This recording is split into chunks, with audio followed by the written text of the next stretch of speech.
the lady just got in the car. 8-year-old Malaya Cole and her 3-year-old brother Jackson went on a wild ride today. Police say about noon, a female suspect stole their dad's car while they were still inside it and took off for Mexico. She said, "Are you thirsty?" And I told Jackson to say no because she might poison us. This all happened near the 200 block of Euclid. A witness who initially saw the suspect casing the car started honking his horn to alert Dad Rodney his car was gone. I hear somebody honking their horn crazy. I come outside, they're pointing this way. I look and see my car make a right turn. I ran out in the traffic, ran all the way up Euclid Avenue, almost caught the car, but she started driving erratically. She got to the light and ran the light and made a left. And I was just stuck in the middle of the street, just crying and bawling, and I didn't know what to do. These are my babies. He called 911. Police arrived and began combing the area, trying to track down the vehicle. Each 5 minutes seemed like a day. Meanwhile, Malaya, who has a cell phone of her own, bravely told the suspect. And I said, "If you don't take us back to our daddy, I'll call the police." Then I called 911. Then she threatened me and said, "If you don't give me the phone, I'll drive in circles and crash into this car." Fortunately, police had issued an alert to all law enforcement. Homeland Security spotted the car at the last U.S. exit before it crossed into Mexico. Here's exclusive video of the reunion at the border.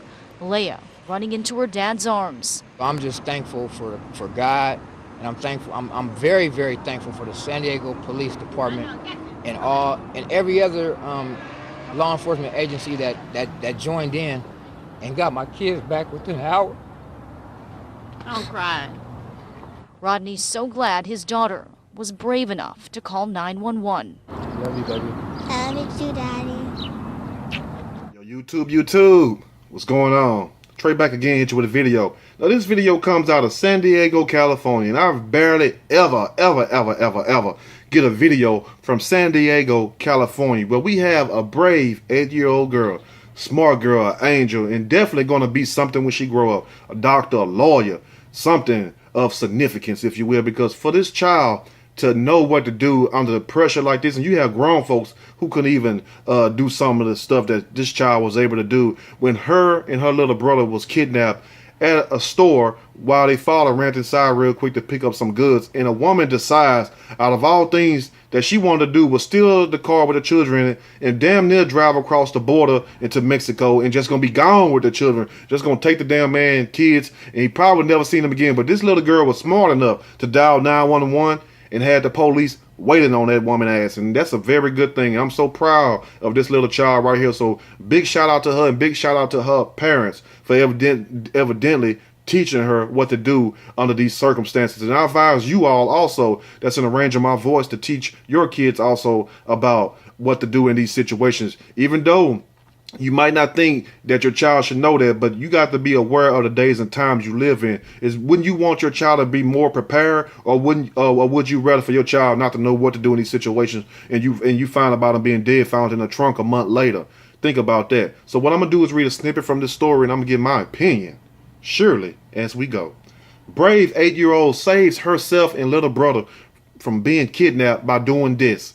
San Diego single dad Rodney Cole was running errands with his 2 children, 8-year-old daughter Malaya and 3-year-old Jackson. One of the stops included the beauty supply, as Cole wanted to purchase some hair products for his daughter. So he decided to leave his children in the car while he went inside. Because it was an extremely hot day, Cole left the air conditioner on and the car running. In less than 2 minutes, a strange woman jumped into the vehicle and took off with Cole's children. As a parent, Cole experienced every parent's worst nightmare. Someone tried to kidnap his children. You know one damn thing about being in these cities. Yes, let me talk to you, California. Let me talk to you, LA, Houston, Dallas too, Miami, New York, just all over New York, Baltimore, Chicago. You feel me? New Jersey. I mean, one damn thing. People carjack, people steal cars. It don't matter if you're in them. One day, I was in Houston. It was some years ago. No lie. It was before when it was real bad. This was some years ago. I was in Houston. We was in Fifth Ward. Coming from Fifth Ward. Just got through dropping my friend off. I'm headed back toward TSU. So we stopped at the we stopped at a red light, and it was a Walgreens right there. And those of you from the area, you know exactly what I'm talking about. So I'm in Fifth Ward at Walgreens at the red light. And then all of a sudden, it was like a white couple, not all of a sudden, but there was a white couple in front of me in a Mercedes, nice gray Mercedes, like a S550, big nice Mercedes. And all of a sudden, two guys run up with hoodies on, put guns to the passenger and the driver, and snatch them out the vehicle in broad daylight. It was like maybe 12:30, 1 o'clock in the afternoon. Cause shit, I was finna go to damn Chili's and get me some of them Southwestern egg rolls. Anyway, carjacked them right there in broad daylight and everything. I'm just held my heart like I'm like the audacity of these ninjas. But yeah, people don't give a damn. I mean, if they want it and you got it, they gonna try to get it. Let's continue this story. Now, Rodney Cole was in a beauty supply store less than 2 minutes when someone tried to kidnap his children. To purchase some hair supplies for his daughter, Cole made a quick stop at the store because he had planned to make his purchases quickly. Cole left his 8-year-old daughter and 3-year-old son in a running car with the air conditioner on. A witness that was in the parking lot noticed a woman bouncing a basketball by Cole's vehicle. What the hell is you bouncing a basketball for by my vehicle and it's hot as hell for? You feel me? And then you a woman. Then your ass ain't young. It ain't like you going to somewhere to go play at somebody's high school gym or one of the colleges around town. Hell no. You trying to find a way to get down and get my shit. Anyway, now, when the woman realized that the keys were in the vehicle, you know, she dribbling the ball, looking up in there, and all that shit like that, you know what I'm saying? Trying to do problems out there, crossing over like AI back in his prime and stuff. And then she looked in there, seen the keys in the vehicle. She like, oh, this my damn day. I can get back home to Tijuana now. Now, so the witness told NBC7 that the woman hopped in and drove off. Upon realizing what was going on, the witness tried to get Cole's attention. He saw me honking and I pointed at his car and he just started running to chase his car. The witness said. The witness informed NBC7 that he wanted to do more, but was feeling his own kid in his passenger seat when the kidnapping transpired. He like, shit, I want to do more, but here I got my child right here. What if this joker have a gun or something else like that? Now, upon discovering that his children were kidnapped, Cole ran outside screaming for the woman to stop as he chased down his vehicle on foot, but was unable to catch up with his children and their kidnapper. In the middle of the street, tears rolled down Cole's face as he didn't know what to do. Remember that movie? That brought me back to the movie Waist Deep. Remember when Tyrese was trying to run, and you know what I'm saying? And when he got carjacked and tried to, his son was in the backseat sleeping. I bet old boy just stood up like Tyrese in the middle of the highway, just like that, like. You feel me? Just hopeless. Because guess what? It's a lot of ways. It's a lot of damn highways and roads in damn Los Angeles and San Diego. You feel me? You'll mess around, and unless you got a cell phone or a GPS tracker, you won't find them. You feel me? You'll find them about a month or two later. Also, he says, I almost caught the car, but she started driving erratically, Cole said, with his children at his side. She got to the light and ran the light and made a left, and I was just stuck in the middle of the street crying and bawling. I didn't know what to do. These are my babies, and I feel his pain too, because I would have been out there probably pissing and shitting all on myself. Like, damn, just done took my kids, you feel me? Take me home and get a change of clothes first, and then we can go look for these children.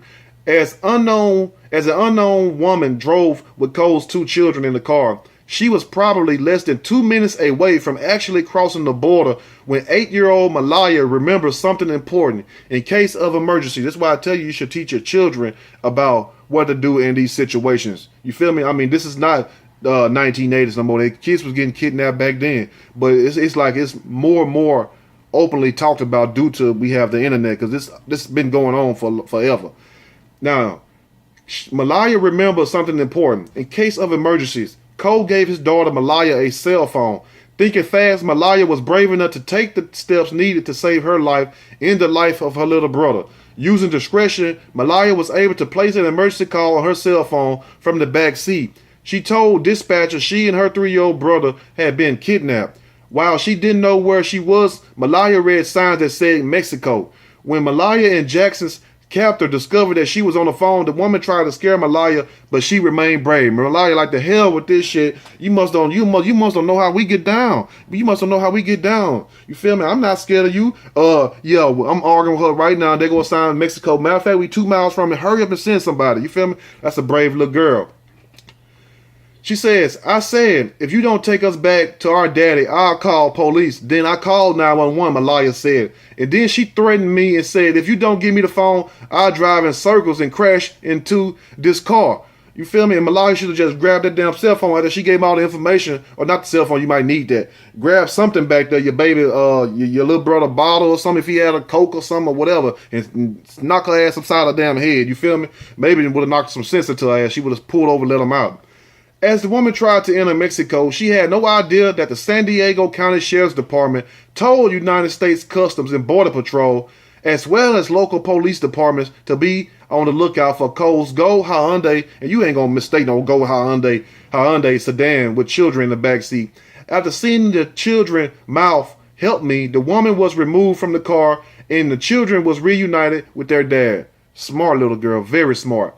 Crying tears of joy, Rodney Cole was back with his children within an hour. While he always viewed his neighborhood as safe, he vowed to never leave his children unattended again. Just like remember the guy in Florida that basically was trying to steal a car and was a little baby in the back seat, and he was nice enough to at least go to the damn store, showing his face and everything, and told the woman to call the cops. They got a baby, then he let the baby go, then he drove on off. She wasn't gonna do that. She was gonna try to make it to Mexico, and don't tell them what they would have ended up doing to these kids. You know what I'm saying? Killing them, or selling their body parts, or selling them into some kind of sex slave, or just being slave labor. You feel me? They still do that. So it's a good thing that this dad taught his daughter how to call 911 in case of emergency, and that's what we all should be teaching our children. You know what I'm saying? You ain't got to go down to each detail, and as they get older, tell them more. But still though, the moment that they're able to comprehend and reason, tell them, look, in case of emergency, dial this number, do this. And I'm sure if you go over it with them enough, because repetition makes things perfect. If you tell them enough, they'll remember that. So if anything happened, and God forbid if it does, they will be prepared. That's all it is, just being prepared, even if it never happens. And you don't want it to happen. That's the point. You're not doing it so it will happen, but you're just doing it in case it happened, you will be prepared. Let me know what you all think about this video. And to this guy, Mr. Rodney Cole, such a great dad. Yes, a black man, stood up for his children, taught his children right. And this is what happened when you teach your children right. They will act accordingly. You feel me? Anyway, let me know what you all think about this video. If you like the video, push that like button. If you like the video, subscribe to the channel. Definitely share the video. And at the same time, to all the great fathers out there, because I know a lot of dads don't get enough, you know what I'm saying, credit and compliments like the women does, because as men, some of us really, we don't really need it. We tough in a way. But at the same time, you know, to all the great dads out there, you know, I salute you all, and stay on your square, and you know what I'm saying, stand up for your family, your children, because that's what a real man's supposed to do. Real men take care of home. Little boys go out in the street and play. Remember that. Y'all stay blessed, stay woke. Till next time, I'm out.